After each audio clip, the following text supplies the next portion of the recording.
Alright, so playing Sid in the semi-final of our in-house kind of tennis men's league. And if you've watched any of my older tennis videos, you would have seen that I played Sid in one of our previous season finals. And every time I play Sid, it is like going to war. Like, it is seriously tough. He's beaten me, I've beaten him, and coming into this match, I was just like, Sid was in really good form this season. He beat me in a regular season matchup, so I was just ready to really battle. And I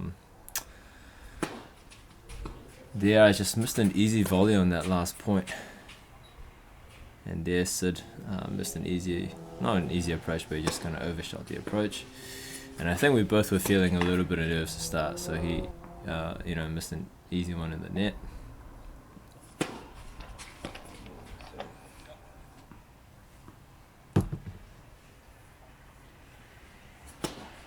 And I was just really kind of mindset-wise preparing myself for long rallies because I'd say both Sid and I have better returns than serves, so I definitely wasn't expecting to get a lot of free points on my serve, and I was expecting to have to grind for my points.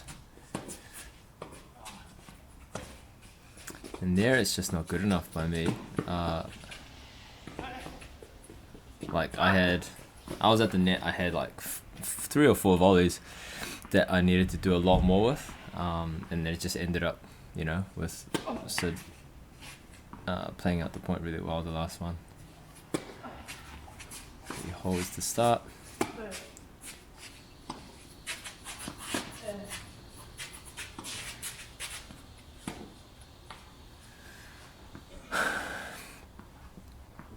Yeah, that's unforced error.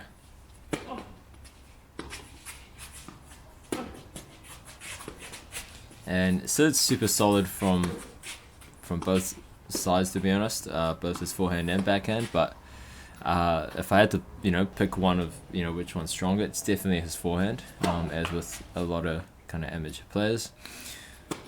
So going inside out with my forehand to his backhand, or my backhand to his backhand, was my just kind of the pattern that I was trying to spam, really. You can see here I've gone to his backhand probably 4 or 5 times in a row, and then once in a while, with the right ball, I'll try to change it up. Got lucky there. Sid just narrowly missing that volley. Oh, that's 2 slice backhands into the net.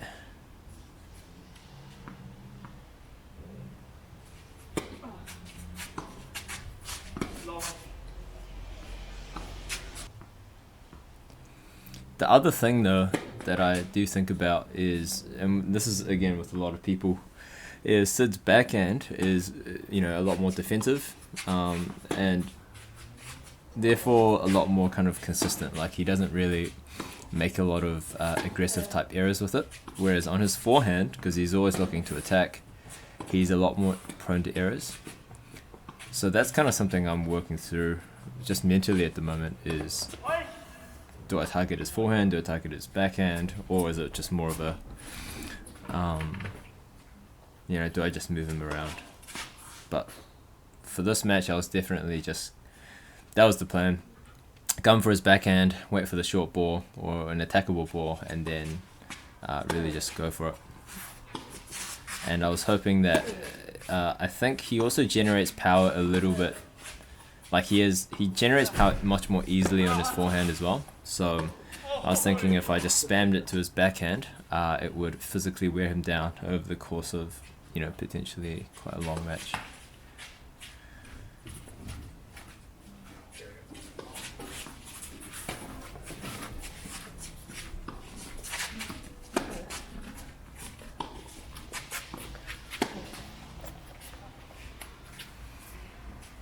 Yeah, because I was debriefing with Sid after the match, and I think neither of us, against a lot of players I play against, you can see quite obvious holes in their game to attack. Like, they don't like the ball short backhand, or they don't have rally tolerance on the forehand, or they can't return a particular type of serve very well.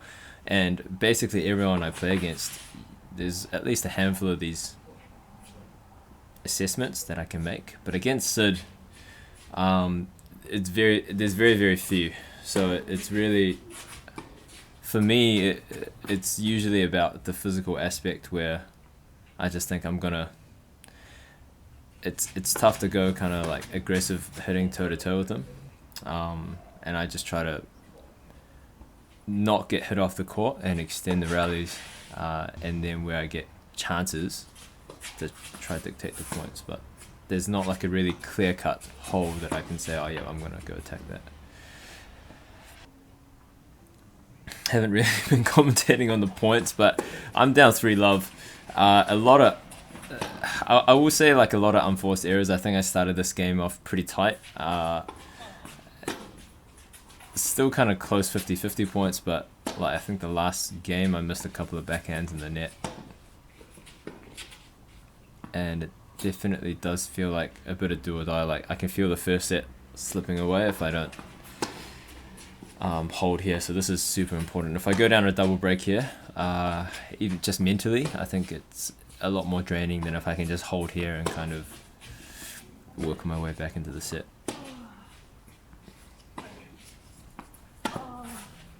That was a good deep cross-court forehand.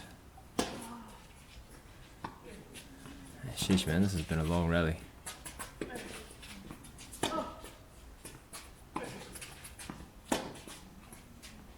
And both of us are just giving each other like balls that we can't really attack. Like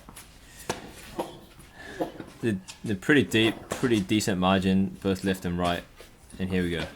There you go. So he finally gave me a short one that I could put in a deep slice. But how many rallies was that? That must have been like 20 plus ball rally.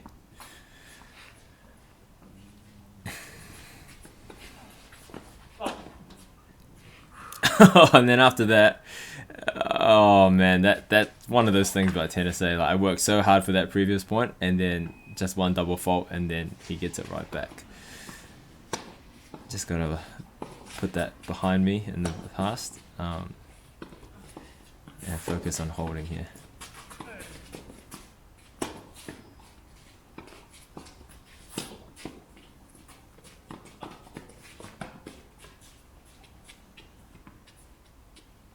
Just put that lob long. I was generally pretty happy, like so far, and even the rest of the set. I was generally pretty happy with my patterns of play. Another backhand in the net. That's kind of a weakness of mine, I think. Like in the last couple of months, I've noticed my backhand's gotten flatter and flatter, which is not necessarily a bad thing, but it does kind of mean I hit it into the net a bit more.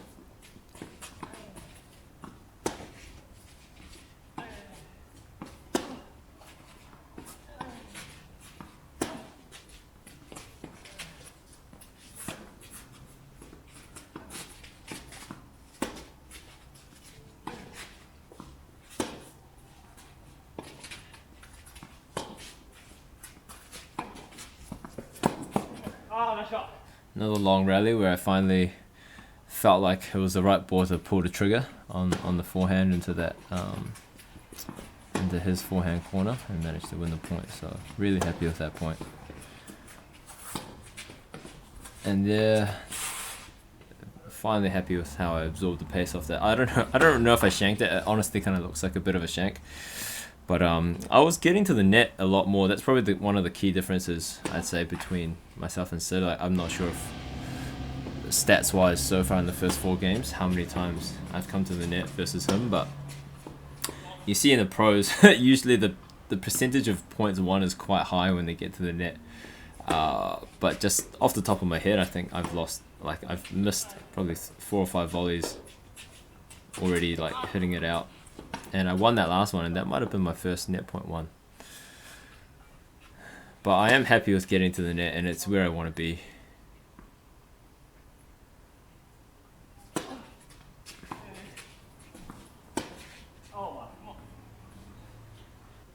Managed to break Sid back, and we're back on serve. So at this point I was feeling pretty good. Here we go, got to the net again, and then I missed another volley out. Like, I feel like that is in basketball, I'm gonna shank this. I'm gonna butcher this saying, but it's something like $99 $100 move with like a $1 finish or something like that. I think I butchered it, but it's like I do everything right, get the ball you want, and then you just don't execute the last shot. And I was telling myself this, like I was pretty happy with the patterns. I just wasn't executing the volley super well.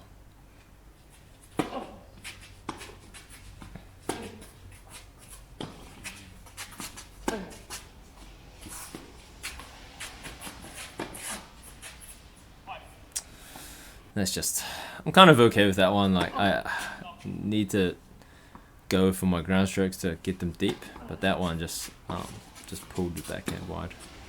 Here we go, so I'm at the net again. That's not a great volley, barely passable, and then the next one goes freaking yeah, and that was a break point. So pretty happy with the chip and charge, and it's just the net play was not going well for me to start this match. That was a sick backhand down the line, and I was feeling myself after that backhand down the line, so I went for a little buggy whip forehand and just smacked it out. So not ideal.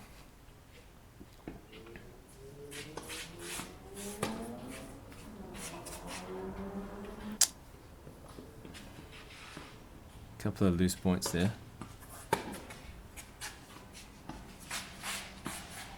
Suddenly down 30 love.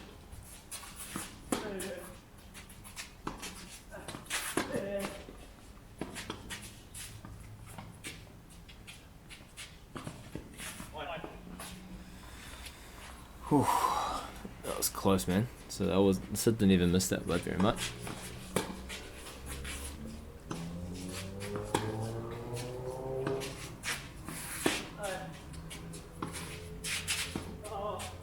Oh, it's tough. That was a great slice by him right to my feet, and perfect deep forehand to finish the point by him.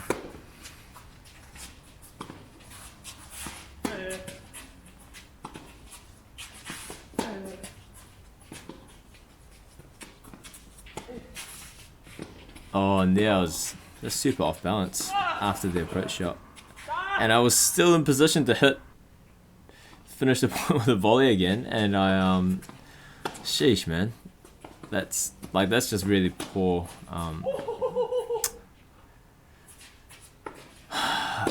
what's the word I'm looking for? Conversion, I think. Converting points at the net, that's just super poor, but that's something that can easily be worked on, so the pattern is good.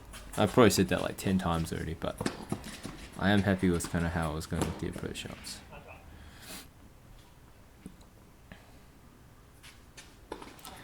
This is the classic scoreline in tennis where the score looks a lot worse than it actually is, because it's 5-2 to Sid, but in tennis it's really just one break still.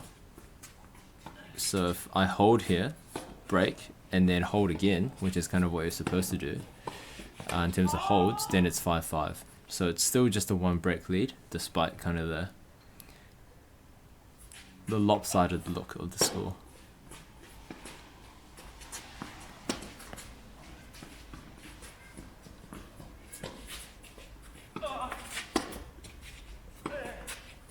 Oh gosh, actually, like looking back at that point, like I was in such a good position to just take my time and hit a passing shot, but I don't know why I rushed it and yeah, missed it by just a little bit again. So I think at this point I realized that I've been playing really tight. Another missed volley, terrible. And I thought, mentally I'm okay with losing the first set. It's a long match, but I wanted to somehow find a way to loosen up and go for my shots and stop being so tight, especially on the volleys. And that was my mindset, but it's set point.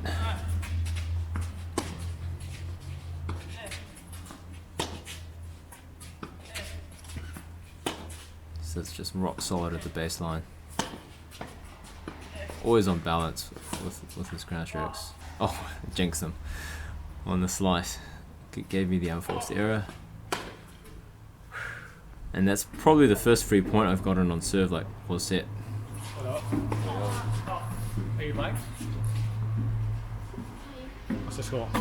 Oh, shout out Shaya. I think they showed up at this point to watch the match.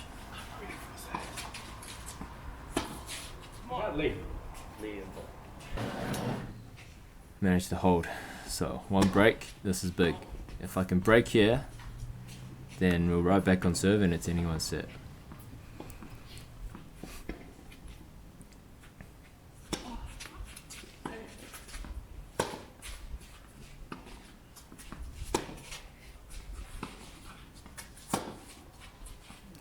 Yeah, I'm just defending for dear life. I think the whole strategy I said early on about going to Sid's backhand, I'm pretty sure he was just doing the same thing to me. Which is probably 90% of amateur tennis strategy. Just hammer the ball to the backhand. I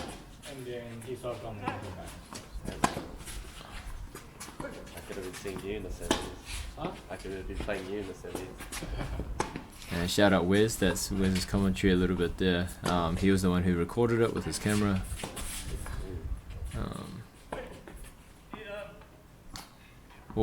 Went for it. Went for the passing shot and missed it by... I swear I've missed that cross-court forehand by like a ball or so. Probably 3 or 4 times now. So again, it's kind of like I'm pretty happy with it. Just need to tune the finer details of the executing the shot.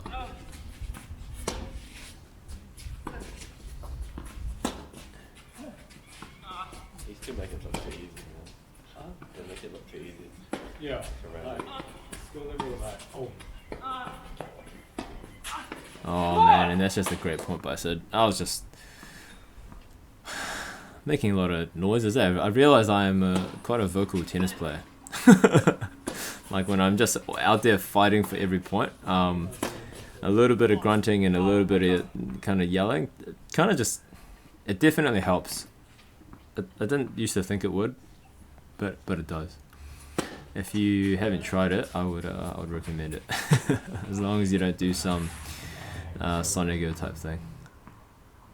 And Sid's got a set point.